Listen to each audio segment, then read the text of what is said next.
Universal basic income is a policy where everyone in a society, in this case every U.S. citizen, gets a certain amount of money to meet your basic needs, no questions asked. So my proposal of freedom dividend would be $1,000 a month in the hands of every American adult, starting at age 18 until the day you die. $12,000 a year.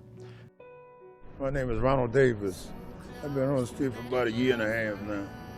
Well, I come from the suburbs. Life, which is rough. And I done slept in Lower Wacker, I done slept on the bridges, I done slept in the little cardboard boxes and stuff, just surviving, especially in the wintertime is the hardest time. And I go to fill out applications for a job and stuff. They look at me, I'm not looking presentable, and then we'll call you, leave a number. But how can I leave a number when I don't have a phone? How would a homeless person receive this money? Obviously, the homeless person is not in a position to have a bank account and sign up and get the money. But it creates an enormous incentive for us to help that person get on their feet. Because right now, what's the economic incentive to help that homeless person? Nothing. Zero in many cases.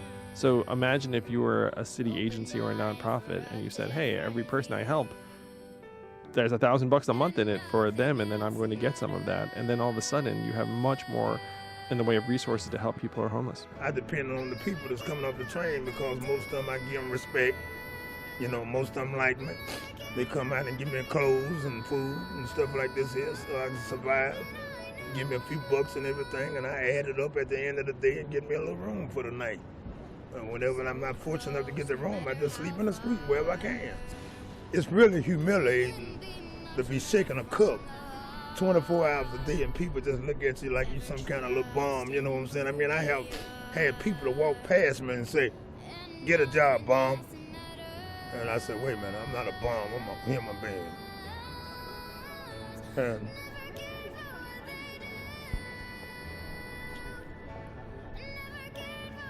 And it's hard. But after the end of the day, when people go home and everybody get on the metro train, and then I just feel so bad that I can't be going home. I'm sorry.